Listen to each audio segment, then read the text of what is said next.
வணக்கம். இந்த வீடியோவில் என்ன பேச போகிறோம் அப்படின்னா, பிரியங்கா மணிமேகலை இவங்களுடைய சண்டை சமீப காலமாக யூடியூப்பில் பெரிய அளவில் வரவேற்பை பெற்றுக்கிட்டு இருக்கு. நிறைய யூடியூப் சேனல் இதை பற்றி பேச ஆரம்பிச்சிட்ருக்காங்க. எல்லாமே மணிமேகலைக்கு ஆதரவாக பேசுகிறாங்க. மணிமேகலைக்கு நீதி கிடைக்கணும் அப்படிங்கிறதுலாம் கிடையாது. எல்லாருக்கும் என்னென்னா வியூஸ் நிறையா போகுது, அதனால் பேசணும் அப்படிங்கிறது தான். இதில் சிலர் பிரியங்காவுக்கு ஆதரவாகவும் சிலர் மணிமேகலைக்கு ஆதரவாகவும் பேசிகிட்டு இருந்தாங்க. மணிமேகலை இந்த வீடியோ ரிலீஸ் பண்ணதுக்கப்புறம் அவங்களுக்கு நிறைய ஆதரவு இருந்தது அப்படிங்கிறத நம்மளால் பார்க்க முடிஞ்சது.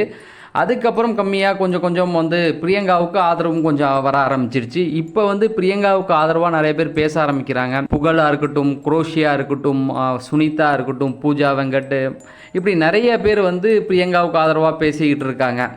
சரி, இந்த பக்கம் மணிமேகலை என்ன டாமினேட் பண்ணாங்க அப்படின்னு சொல்கிற அதே விஷயத்தை அவங்களும் வேற ஒரு சேனலில் வேற ஒரு விஜய் டிவி ப்ரோக்ராம்லேயே பண்ணியிருக்காங்க. அந்த ஒரு வீடியோவும் ரிலீஸ் ஆகிட்டு இருக்கு. இது சம்மந்தமான நிறைய விஷயங்களை இந்த வீடியோவில் நம்ம பேச போகிறோம். நம்ம பிக் பாஸ் ரிவ்யூ தான் பண்ண போகிறோம். ஆனால் இந்த பிரச்சனை பிக் பாஸோடைய ப்ரோமோ ரிலீஸ் பண்ண மாட்டாங்க. இந்த பிரச்சனைக்காகவே இதோடைய ஹைப் குறைஞ்சாதான் அவங்க ரிலீஸ் பண்ணுவாங்க. ஸோ அதனால் இந்த விஷயத்தை நம்ம பேசிக்கிட்டு இருக்கோம். நீங்கள் இன்னும் நம்ம சேனலை சப்ஸ்கிரைப் பண்ணால் சப்ஸ்கிரைப் பண்ணிவிட்டு பக்கத்தில் இருக்க பெல் ஐக்கானை கிளிக் பண்ணி ஆள் கொடுங்க. அப்போ தான் நான் வீடியோ போடும்போது உங்களுக்கு நோட்டிஃபை ஆகும். இந்த வீடியோவை நீங்கள் லைக் பண்ணால் இன்னும் நிறைய பேருக்கு சஜஷன் ஆகும். அதனால் கண்டிப்பாக லைக் பண்ணுங்கள். இப்போ நம்ம வீடியோக்குள்ளே போகலாம். ஃபஸ்ட்டு நேற்று குரோஷி அவர்கள் ஒரு வீடியோ ரிலீஸ் பண்ணியிருந்தார். மணிமேகலை தனது சொந்த யூடியூப் சேனலில் ஒரு வீடியோ போட்டிருந்தாரோ அதே போல் குரோஷியும் தனது சொந்த ஒரு யூடியூப் சேனலில் வீடியோ போட்டிருக்காரு. கிட்டத்தட்ட 7 லட்சம் வியூஸ் அந்த வீடியோ போயிருக்கு. இதில் என்ன அப்படின்னு பார்த்தீங்கன்னா, நான் பொதுவாக பேசுகிறேன் அப்படிங்கிற மாதிரி தான் அவர் பேசியிருக்காரு. ஆனாலும் பொதுவாக பேசுகிறேன், 2 பேருக்கும் ஆதரவு கொடுக்கல அப்படி சொன்னாலும் அவருடைய ஆதரவு பிரியங்காவுக்கு இருக்குது அப்படிங்கிறது நல்லாவே தெரியுது.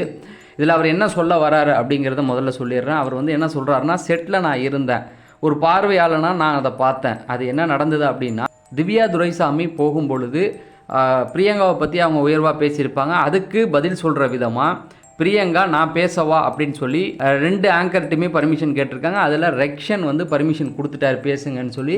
மணிமேகலை எதுவுமே சொல்லலை. அப்படி சொன்னதுக்கு அப்புறமேட்டுக்கு பிரியங்கா பேச ஆரம்பிச்சிருக்காங்க. என்ன பேசுகிறாங்க அப்படின்னா, அவங்க அவங்கள பற்றி அவங்க பேசிக்கிட்டு இருந்திருக்காங்க. அப்படி பேசும்பொழுது மணிமேகலை ஒரு இடத்துல அவங்கள குறுக்கிட்டு நீங்கள் பேசாதீங்க, ஏன்னா நீங்கள் நிறையா பேசுகிறீங்க, இது வேண்டாம், ஏன்னா ஆங்கருங்க நாங்கள் பேச வேண்டியது தான், ஏற்கனவே இந்த ஷோவுக்கு நீங்கள் தான் ஆங்கர் அப்படிங்கிற மாதிரிலாம் சொல்லிக்கிட்டு இருக்காங்க, நீங்கள் பேசாதீங்க அப்படிங்கிற மாதிரி சொல்லியிருக்காங்க.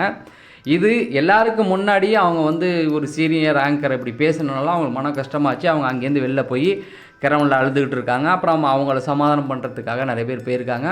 அந்த இடத்துல போனவங்கெல்லாம் நீங்கள் இப்படி பேசியிருக்க வேணாம், ஒரு சாரி மட்டும் கேளுங்க அப்படின்னு சொல்லியிருக்காங்க. அவங்க கேட்க முடியாதுன்னு போயிட்டாங்க. திரும்ப அவங்க என்ன பண்ணியிருக்காங்க அப்படின்னா, அடுத்த செட்டில் இதை ஷூட் போகும்போது பிரியங்கா என்ன சொல்லியிருக்காங்க அப்படின்னா, அவங்க என்ன அன்றைக்கி பேச விடலை, அதை நான் இன்றைக்கி எல்லாருக்கும் முன்னாடி சொல்ல போகிறேன், அதை அவங்கள அலோவ் பண்ணுங்கள் அப்படிங்கிற மாதிரி சொல்லியிருக்காங்க. அதுக்கு மணிமேகலை முடியாதுன்னு சொல்லியிருக்காங்க.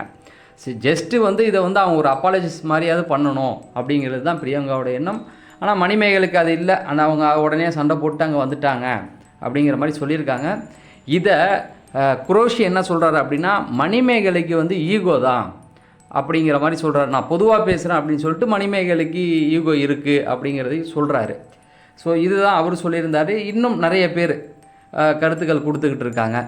அவர் பிரியங்காவுக்கு ஆதரவாக பேசி தான் ஆகணும், வேறு ஆப்ஷன் இல்லை. ஏன்னா சேனல்லையே இவங்க குறை சொல்லிட்டாங்க அப்படிங்கிற பட்சத்தில் ஒன்றுமே பண்ண முடியாது. ஏன்னா இப்போ சமீபத்தில் நம்ம பிக் பாஸ் எல்லாம் பார்த்துருப்போம். அதே பிக் பாஸில் அந்த ஷோவை பற்றி யாராவது குறை சொல்லிட்டாங்க அப்படின்னா அவங்களுக்கு அங்கே உள்ள இடம் கொடுக்க மாட்டாங்க. அந்த மற்ற கண்டஸ்டண்ட்லாம் என்ன பண்ணுவாங்கன்னா, அந்த ஷோக்குள்ளே இருக்கிறவங்கள தானே ஆதரிப்பாங்க. உதாரணத்துக்கு 3வது சீசன் நினைக்கிறேன். அந்த 3வது சீசனில் அந்த ஷோக்கு விதிக்கு மீறி ஏதோ ஒரு விஷயத்த மதுமிதா பண்ணிட்டாங்க. அப்படி இருக்கும்போது அந்த ஷோக்குள்ளே இருக்கிறவங்க எல்லாருமே அவங்களுக்கு எதிராக தான் பேசிக்கிட்டு இருந்தாங்க. அவங்க பக்கம் நியாயம் இருந்தாலும் அவங்களுக்கு எதிராக தான் பேசிக்கிட்டு இருந்தாங்க. அந்த சூழ்நிலையில் தான் இப்போ குக் வித் கோமாளியில் உள்ளவங்க எல்லாருமே இருக்காங்க அப்படிங்கிற மாதிரி தான் எனக்கு தோணுது. அதனால தான் பிரியங்காவுக்கு ஆதரவாக அவங்க பேச வேண்டிய ஒரு சூழல் உருவாகுது. ஏன்னா அந்த ஷோவையும் சேனலையும் அவங்க ஏற்றுக்க முடியாது இல்லையா. ஏன்னா இவங்க ஏற்றுக்கிட்டாங்க, இவங்களுக்கு தெரிஞ்சு போச்சு நமக்கு அங்கே வாய்ப்பு இல்லை அப்படின்னு. இவங்க வேற ஒரு சேனலுக்கு போகிறதா சொல்லிட்டாங்க மணிமேகலை. அப்படி இருக்கும்போது பிரியங்காவுக்கு ஆதரவு கொடுத்து தான் ஆகணும்ங்கிற ஒரு நிலைப்பாடை அவங்க எடுத்திருக்காங்க. இது ஒரு பக்கம் இருக்கட்டும். இந்தாண்ட நம்ம போன சீசன் பார்த்துருப்போம். பிக் பாஸ் 7ல் பிரதீப் அவர்களுக்கு ஒரு ரெட் கார்டு கொடுத்துருப்பாங்க. எதுக்கு அப்படின்னா இப்போ பெண்களுக்கு சேஃப் கிடையாது, அவர் ரொம்ப அசிங்கமாக பேசுகிறாரு, ரொம்ப கேவலமாக நடந்துக்கிறாரு அப்படின்னு சொல்லி மாயா பூர்ணிமா 2 பேருமே வந்து அவங்க மேலே குற்றச்சாட்டு பண்ணியிருப்பாங்க. அந்த குற்றச்சாட்டை வச்சு தான் கமல் சார் தன்னுடைய பர்சனல் ஈகோவை அதில் அடிச்சிட்டாரு. அது வேறு விஷயம். ஆனால் அந்த குற்றச்சாட்டை வச்சு தான் அவங்கள வெளில அனுப்பியிருப்பாங்க. ஆனால் அடுத்த வாரம் என்னாச்சு அப்படின்னா, அதே சேனல் வந்து என்ன பண்ணிச்சுன்னா, அவங்க செஞ்ச அந்த தவறுகளை எடுத்து வெளியில் காமிச்சாங்க. அந்த மாயா பூர்ணிமாவும் பிரதீப் மேலே என்ன குற்றச்சாட்டை வச்சாங்களோ அதே தப்பை வந்து அவங்களும் பண்ணியிருப்பாங்க. அதை மூடி மறைச்சிட்டு அவங்க வெளியில் பேச ஆரம்பிச்சிருப்பாங்க. அதுக்கப்புறம் தான் அது வந்து பெரிய அளவில் வைரலாச்சு. அவங்களுடைய பேரே அந்த இடத்துல போயிடுச்சு இல்லையா? இப்போ என்ன அப்படின்னா, மணிமேகலை என்ன ஒரு குற்றச்சாட்டு வைக்கிறாங்க அப்படின்னா, பிரியங்கா வந்து என்னை டாமினேட் பண்ணாங்க, என்னை வந்து பேசவே விடலை, அவங்க ஆங்கர் மாதிரி நடந்துக்கிறாங்க அப்படிங்கிற குற்றச்சாட்டை பிரதானமாக வைக்கிறாங்க. சேனலும் இதை கண்டுக்கல, நான் எவ்வளோ சொல்லி பார்த்தேன் அப்படிங்கிற மாதிரி சொன்னாங்க. ஆனால் அவங்க பண்ண சொன்ன அந்த யூடியூப் சேனலில் பிரியங்கா பேரை கூட அவங்களால சொல்ல முடியல. ஏன் சொல்ல முடியல? இவ்வளோ விஷயம் சொன்ன அவங்களுக்கு பிரியங்கா பேரை எதுக்கு வெளியில் அவங்களால தைரியமாக சொல்ல முடியல? ஏன்னா அதை சொல்லி சில வழக்குகளை சந்திக்க தான் தயாராக இல்லை அப்படிங்கிறதுனால நேரடி குற்றச்சாட்டு வச்சோம்னா வழக்குகளை சந்திக்க மாதிரி இருக்கும், அதிலலாம் நான் விரும்பலை அப்படின்னு சொல்லிட்டு அவங்க போயிட்டாங்க. போட்டு இப்போ அவங்க வந்து ஹஸ்பண்டோட வெளியில் விளாக்லாம் பண்ணிக்கிட்டு இருக்காங்க. ஆனால் இங்கே சோசியல் மீடியா பற்றி எரிஞ்சிக்கிட்டு இருக்குது. இது ஒரு காரணம். 2வது காரணம் நீங்கள் இன்னொன்று எடுத்து பார்த்தீங்க அப்படின்னா, டிக் அப்படிங்கிற ஒரு ஷோ இருக்கும், எல்லாருமே தெரிஞ்சிருக்கும். பாலாவும் இன்னொருத்தவங்க சாந்தனு ஒய்ஃப்னு நினைக்கிறேன், அவங்க பேர் சரியாக தெரில, அவங்க 2 பேரும் தான் ஆங்கர் பண்ணியிருப்பாங்க. இவங்க ஒரு இதில் கெஸ்ட்டாக போயிட்டு அவங்க என்ன சொல்லியிருப்பாங்க அப்படின்னா, அந்த ஆங்கரை பார்த்து இந்த ஷோக்கு என்ன ஆங்கராக போடுங்க அப்படின்னு சொல்லியிருப்பாங்க. பாலா கூட சொல்லியிருப்பார், இவங்க மற்றவங்க நல்லா பண்ணால் இவங்களுக்கு வயிறு எரியும் அப்படின்னு சொல்லி மணிமேகலை கலாய்ச்சிருப்பார். அப்போ கூட அதே அந்த லேடியும் கூட சொல்லியிருப்பாங்க, இவங்க வந்து என்ன டாமினேட் பண்ணுறாங்க அப்படிங்கிற மாதிரி சொல்லியிருப்பாங்க. ஸோ எதுக்கு சொல்கிறேன்னா, மணிமேகலை பிரியங்கா மேலே வச்ச அதே குற்றச்சாட்டை அவங்களும் பண்ணியிருக்காங்க. அதே குக்கு வித் கோமாளிலேயே அவங்க நிறைய விஷயம் பண்ணியிருக்காங்க, அதெல்லாம் எடுத்து போடுறாங்க. எதுக்கு இதை சொல்கிறேன் அப்படின்னா, பிரியங்கா மேலே வச்ச அதே குற்றச்சாட்டை இவங்களும் பண்ணியிருக்காங்க. இவங்க விளையாட்டுக்காக இதை பண்ணதுக்கும் அவங்க சீரியஸாக பண்ணது அப்படிங்கிறதெல்லாம் கணக்கு இல்லை, ஆப்போசிட்டில் இருக்கிறவங்க எப்படி எடுத்துக்கிறாங்கன்னு தான். இதை வந்து அந்த டிக் ஷோவில் அவங்க வந்து ஃபன்னியாக எடுத்துக்கிட்டாங்க, இவங்களால அதை எடுத்துக்க முடியல அப்படிங்கிறது.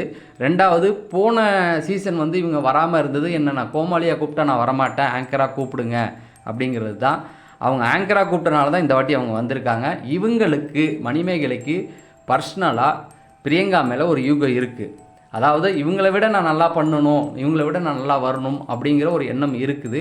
அதனால தான் பிரியங்கா பண்ண எல்லாத்தையுமே வந்து அவங்களால ஏற்றுக்க முடியல, இதுதான் உண்மை அப்படின்னு சொல்லி, அதாவது விஜய் டிவியில் இருக்கிற பிரபலங்கள் வந்து நிறைய பேர் இதை தான் வந்து எடுத்து சொல்லிக்கிட்டு இருக்காங்க. ஆனால் 2 பேர் மேலேயுமே வந்து ஒரு தப்பு இருக்குது. பிரியங்கா வந்து ஒருத்தவங்க நம்மளை பிடிக்கலை, ஒருத்தவங்க வந்து நம்ம மேலே வெறுப்பில் இருக்காங்க அப்படின்னு தெரிஞ்சதுக்கு அப்புறம் அவங்க வந்து இந்த மாதிரியான விஷயங்களில் ஈடுபட்டிருக்கக்கூடாதுங்கிறது தான் உண்மை. ஏன்னா அந்த வெறுப்பு வந்து இன்னும் அதிகமாகும் அப்படிங்கிறது அவங்களுக்கு தெரிஞ்சே தான் அவங்க பண்ணியிருக்காங்க. இதை தாண்டி இன்னும் சில ஆங்கர்களாக காலி பண்ணியிருக்கதா சொல்கிறாங்க. இந்த பக்கம் வந்து மணிமேகலை வந்து அவங்களும் அதே தப்பை பண்ணிவிட்டு இவங்க மேலே குற்றச்சாட்டை வச்சுக்கிட்டு இருக்காங்க. இது எல்லாத்தையும் தாண்டி சோஷியல் மீடியாவில் குரோஷி சொன்ன விஷயம் என்ன அப்படின்னு பார்த்தீங்கன்னா, எனக்கு ஆதரிக்கக்கூடிய ஒரு கருத்து இருக்குது. எப்படின்னா, அவங்கள அந்த குற்றச்சாட்டை தாண்டி அவங்க டாமினேட் பண்ணாங்க அப்படிங்கிறத சொன்னால் கூட ஏற்றுக்கலாம். ஆனால் அதை தாண்டி அவங்களோட பர்சனல் லைஃபு, அதெல்லாம் கொண்டு வந்தது தப்பு அப்படிங்கிறது கண்டிப்பாக அதை நம்ம ஆதரித்து தான் ஆகணும். அதை பேசவும் தேவையில்லை. அவங்க யாராக இருந்தால் என்ன மதம், என்ன ஜாதி, எங்கேருந்து வந்தால் என்ன, அவங்களுக்கு திறமை இருக்குது, அவங்க முன்னேறிக்கிறாங்க அப்படிங்கிறது தான். அவங்க தப்பு செஞ்சாங்கன்னா அந்த தப்பை மட்டும் சொல்லணும் அப்படிங்கிறது குரோஷி வந்து சொல்லியிருந்தார். கண்டிப்பாக அது நம்ம ஏற்றுக்கக்கூடியது தான். மற்றபடி பிரியங்காவுக்கு ஆதரவாக தான் அவர் போட்டுக்கிட்டு இருந்தார். மணிமேகலை வந்து அவங்க எந்த நிலைப்பாடில் இருக்காங்கன்னு தெரியல. திரும்பவும் வந்து இனிமேல் அவங்க வந்து இதை பற்றின கருத்துக்களை சொல்ல போகிறது கிடையாது, அவங்க வேறு இடத்துக்கு போயிடுவாங்க அப்படிங்கிறது தான். என்னை பொறுத்த வரைக்கும் இந்த பிரச்சனையை இதோட விட்டு ஒழிக்கணுங்கிறது தான். ஏன்னா பிக் பாஸுடைய அப்டேட்கள் இதனால் ரொம்ப இதாவது அது டிலே ஆகிறதுக்கு நிறைய வாய்ப்பு இருக்குது. நமக்கு பிக் பாஸ் தான் முக்கியம் அப்படிங்கிறதுனால ஸோ தொடர்ந்து பிக் பாஸ் அப்டேட்டுகளை பற்றி நம்ம பேச ஆரம்பிப்போம். ஸோ அதை தெரிஞ்சுக்க நம்ம சேனலை சப்ஸ்கிரைப் பண்ணுங்கள். நம்ம அடுத்த வீடியோவில் சந்திப்போம். நன்றி, வணக்கம்.